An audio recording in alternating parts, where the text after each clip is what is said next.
Hello everyone, how are you? Okay, are you ready to take the tips of tenses? As you know very well, in last videos you studied about three tenses, and today I am going to start your new tense, the last tense of present. This is present perfect continuous. Okay, first of all, before starting the rule schemes and examples, I am going to tell about the rule scheme of it. Okay, rule scheme देखिए, इसमें subject has been और have been plus first form ing plus object and since for. लेकिन ये तो देखिए common आप सुनते ही आ रहे हैं। इसको डिफाइन हम कैसे करेंगे? How can you identify this tense? तो आइडेंटिफिकेशन के लिए आपको पता होना चाहिए कि ये टेंस जो है ये स्टार्ट तो हमारा पास्ट में ही हो जाता है। Okay, it started and all the occurrences incidents happened in the past, but those incidents are still continuing in present, but with the connection of period of time and point of time. These two types of time particulars add at the end. जब ये sentences किस time के साथ add हो जाते हैं तो इसमें हम यूज करते हैं has been और have been. Has been used with singular number and have been used with plural numbers. Has been, for example, she has been working. Okay, he has been working. It has been raining, right? Or any one singular name or thing. But on the other hand, plural number, they have been working.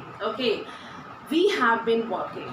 Both of them have been working. But यहाँ मैंने अभी time add नहीं किया, इसलिए क्योंकि देखिए अगर आप सिंपल सेंटेंसेस अगर आप बोलते हैं, फॉर एग्जांपल आप किसी का इंतजार कर रहे हैं तो आप कहेंगे obviously I am waiting for my friend. Okay, आप पढ़ रहे हैं, आई एम स्टडिंग। ओके, आप ब्रेकफास्ट कर रहे हैं, आई एम हैविंग ब्रेकफास्ट। आप किसी को पढ़ा रहे हैं, I am teaching him. Okay, simply आपने कंटिन्यूअस हेल्पिंग वर्ब्स यूज की अगर टाइम ऐड नहीं है तो। बट इन्हीं सेंटेंसेस में फॉर एग्जाम्पल आप किसी को पढ़ा रहे हैं पिछले 2 घंटे से, तो मैं कहूँगी I am teaching those students. Okay, since morning I am teaching those students for 2 hours, क्योंकि यहाँ पर पीरियड ऑफ टाइम और पॉइंट ऑफ टाइम दोनों तरह के टाइम को मैंने यहाँ ऐड किया। तो मैंने यहाँ पे ना तो एम का यूज किया, ना आर का यूज किया, ना इज का यूज किया, because is are am always use in present continuous without period of time and point of time. लेकिन इस टेंस में जो आइडेंटिफिकेशन है वो ये है, पास्ट एक्शंस जब लगातार चल रहे हों हमारे टाइम को कनेक्ट करते हुए, it means it shows, it depicts present perfect. Okay, अब डिफरेंस पता चला कहाँ पर आपको इज आर एम यूज करना है और कहाँ पर इज आर एम नहीं यूज करना है। अब देखिए for example, I have been watching my English tips for tenses for half an hour. Okay, here for half an hour जो use हुआ है ये किस लिए use हुआ है? For time, क्योंकि half an hour है। She has been waiting for you since morning. Since morning means point of time. Here I have differentiated between 2 type of time particulars. Okay, अगर आपके पास सेंटेंसेस हैं 2 बजे से 5 बजे से 6 बजे से, तो it means this is fix time. तो फिक्स टाइम के पहले आपको सिंस यूज करना है, चाहे वो फिक्स टाइम 2 बजे हो, चाहे वो फिक्स टाइम आपके डेज को रिलेट करता हो, चाहे वो फिक्स टाइम आपके मंथ्स को रिलेट करता हो या ईयर्स को रिलेट करता हो, because these are the particulars of the time. ठीक है, और यहाँ पर देखिए ये पर्टिकुलर्स जो हैं ये टाइम के पर्टिकुलर्स तो हैं, लेकिन these are not related with fix time. 2 घंटे कौन से 2 घंटे आपको पता नहीं है। 2 days, okay, last 2 days, starting 2 days कौन से 2 दिन। तो 2 days के लिए तो आप फॉर यूज करेंगे, बट मंडे ट्यूसडे मैं एड्रेस कर रही हूँ टाइम को, I am addressing towards time. ठीक है, तो एड्रेसिंग के लिए पर्टिकुलर्स के लिए आपको सिंस यूज करना है। मंथ देखिए, अगर आप जनवरी लेते हैं या 15th जनवरी लेते हैं, फेब लेते हैं या 26 फेब लेते हैं, वेदर डेट इज हेयर और without date months are here. Okay, you have to add since, but without dates, without addressing particular months, if 5 months, 9 months, 6 months, okay, these are here. तो आपको use करना है for. Years में भी ऐसा ही आपको करना है. If we are addressing particular year 2009, 1947, okay, 2015, 2001, these are particular addressings. Now simple sentences you understood. Now negative and interrogative sentences. What is the rule scheme of negative and interrogative sentences? Right, negative sentences you have to add not between has been and have been. not आपको add करना है has been और have been के बीच में. Okay, तो आपको किस तरह से ये फॉर्म करना है, फॉर्मेशन कैसे होगी.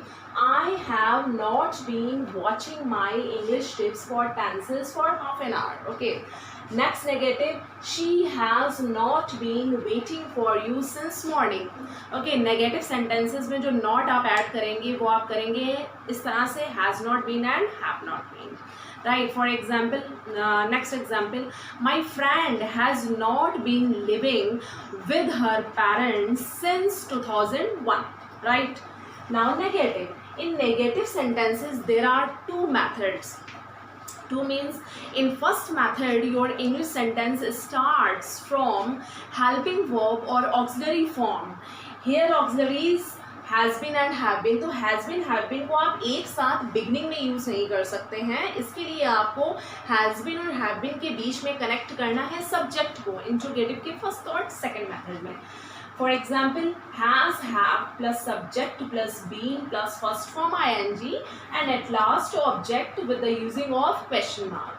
Second में देखिए same rule scheme you have to follow here, but before this auxiliaries you have to add WH words, any type of WH word, why, where, when, how. तो इसका हम एग्जाम्पल लें. जैसे अभी मैंने एक एग्जाम्पल कहा, my friend has not been living with her parents since 2001. और इसी को अगर हम इंट्रोगेटिव में कन्वर्ट करें तो किस तरह से बनेगा, has my friend been living with her parents, okay, since 2001. Since इसलिए यूज़ किया है क्योंकि पर्टिकुलर ईयर है, और अगर 2 साल 5 साल 6 साल होता तो वहाँ पर मैं यूज़ करती for 5 years, for 6 years, for 10 years. Next अगर हम इसी को लें तो नेक्स्ट में हम WH वर्ड को ऐड करेंगे. For example Y have you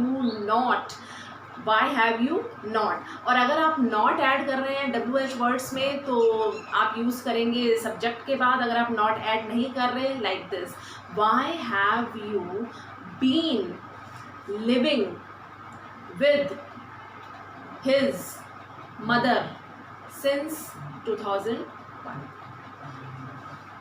Okay, these two rule schemes have been discussed today, and in next videos, okay, you will come across some new videos with new tenses and new phrasal verbs, new vocabs. Thank you.